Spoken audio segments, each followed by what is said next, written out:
Islam menghargai kearifan lokal.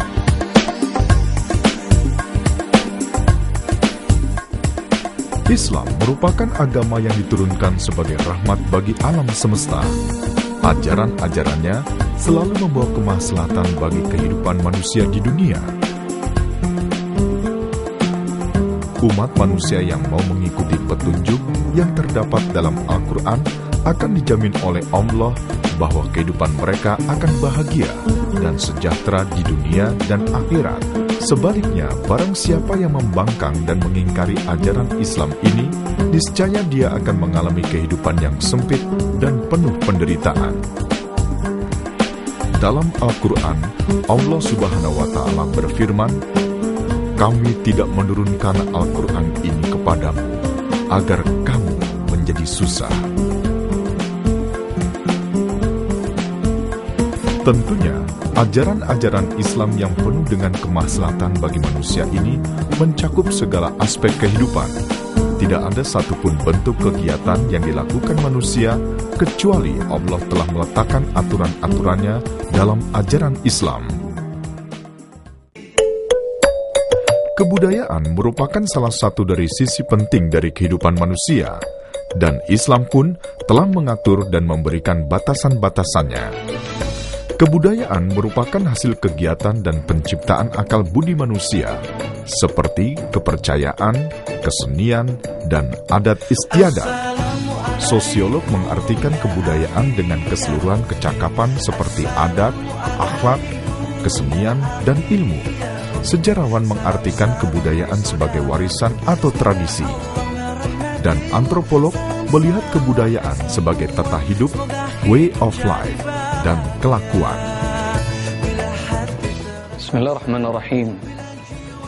Agama Islam menyebar ke seluruh penjuru dunia, timurnya, baratnya, utaranya, selatannya, baik pada negara yang tertinggal maupun negara yang maju. Islam bisa diterima karena menerima kearifan lokal, bisa berasimilasi dengan amat cepat, dan Islam menghargai manusia. Terjadi pembebasan budak di mana-mana, mengangkat derajat harakat manusia, yang hitam maupun yang putih sama di sisi Islam dan di sisi Allah Subhanahu wa Ta'ala. Tidak ada perbedaan antara orang yang merdeka maupun orang yang menjadi budak. Dan dalam Islam, rahmati Allah Subhanahu wa Ta'ala, Islam mengajarkan persamaan egalitarisme ini kemana-mana, hingga bisa masuk dengan cara yang amat smooth, amat halus. Metode dakwah yang dikembangkan Wali Songo selalu mengedepankan aspek kedamaian dan menghargai budaya setempat. Sejak kehadiran Islam, Wali Songo dan para ulama mencoba mengadopsi kebudayaan lokal secara selektif. Sistem sosial, kesenian, dan pemerintahan yang pas tidak diubah, termasuk adat istiadat. Tak heran jika dakwah yang dilakukan oleh Wali Songo mendapat sambutan masyarakat dan berkembang secara efektif, seperti apa yang telah dilakukan Sunan Kalijaga dengan lagu Ilir-Ilir dalam dakwahnya. Ya, saya kira apa yang dilakukan Wali Songo itu masih relevan sampai sekarang, yaitu menghargai budaya setempat dan seni kesenian yang ada di tempat itu kan. Jadi jangan sama sekali mengkafirkan kan.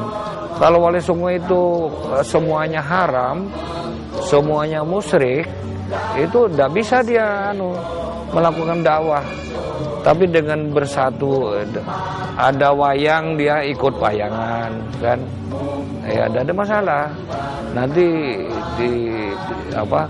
ada sekatenan yang itu sebenarnya memperingati Maulid Nabi, diikuti kan tidak apa-apa, sepanjang itu secara diametral tidak bertentangan dengan ajaran tauhid. Sejak kehadiran Islam di Indonesia, para ulama telah mencoba mengadopsi kebudayaan lokal secara selektif. Sistem sosial, kesenian, dan pemerintahan yang pas tidak diubah, termasuk adat istiadat. Banyak yang dikembangkan dalam perspektif Islam. Hal itu yang memungkinkan budaya Indonesia tetap beragam walaupun Islam telah menyatu di dalamnya. Islam yang hadir di Indonesia tidak bisa dilepaskan dengan tradisi atau budaya Indonesia. Sama seperti Islam di Timur Tengah, yang mana Arabisme dan Islamisme bergumul sedemikian rupa, sehingga kadang-kadang orang sulit membedakan mana yang dikategorikan nilai Islam dan mana yang simbol budaya Arab. Nabi Muhammad SAW dengan cukup cerdik mengetahui sosiologi masyarakat Arab pada saat itu, sehingga beliau dengan serta-merta menggunakan tradisi-tradisi Arab untuk mengembangkan Islam. Sebagai contoh, ketika Nabi Muhammad SAW hijrah ke Madinah, masyarakat Madinah di sana menyambut dengan iringan gendang dan tetabuhan sambil menyanyikan Tola al-Badru alaina.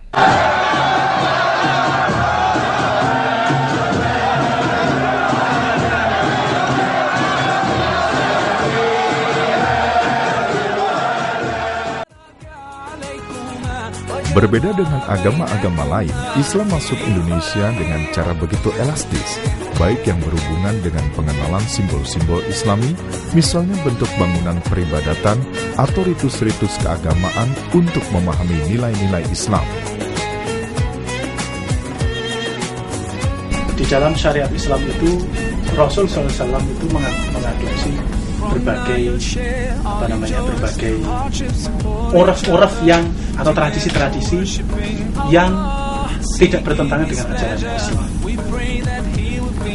Memang di dalam Al-Quran tidak ada, tetapi ini kan sunnah Rasulullah yang harus kita tiru.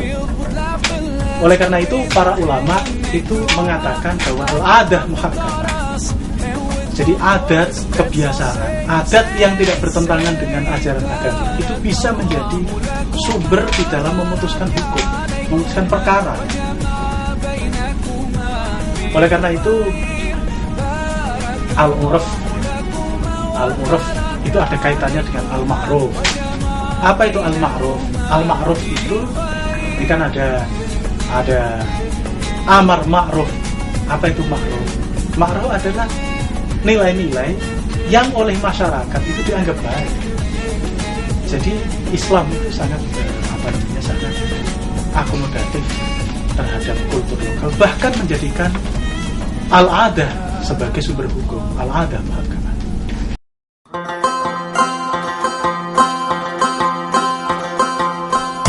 Dalam sebuah hadis yang diriwayatkan oleh Ahmad dari Abdullah bin Mas'ud, disebutkan apa yang dipandang baik oleh Islam, maka di sisi Allah pun baik. Hadis tersebut oleh para ahli usul fikih dipahami bahwa tradisi masyarakat yang tidak bertentangan dengan prinsip-prinsip syariat Islam dapat dijadikan dasar pertimbangan dalam menetapkan hukum Islam. Islam sangat memperhatikan tradisi dan konvensi masyarakat untuk dijadikan sumber bagi jurisprudensi hukum Islam dengan penyempurnaan dan batasan-batasan tertentu. Prinsip demikian terus dijalankan oleh Nabi Muhammad SAW. Kebijakan-kebijakan beliau yang berkaitan dengan hukum yang tertuang dalam sunnahnya banyak mencerminkan kearifan beliau terhadap tradisi-tradisi para sahabat atau masyarakat. Agama memberikan warna pada kebudayaan, sedangkan kebudayaan memberi kekayaan terhadap agama. Namun terkadang, dialektika antara agama dan seni tradisi atau budaya lokal ini berubah menjadi ketegangan. Karena seni tradisi, budaya lokal atau adat istiadat sering dianggap tidak sejalan dengan agama sebagai ajaran ilahiyah yang bersifat absolut. Untuk itu, perlu adanya gagasan pribumisasi Islam.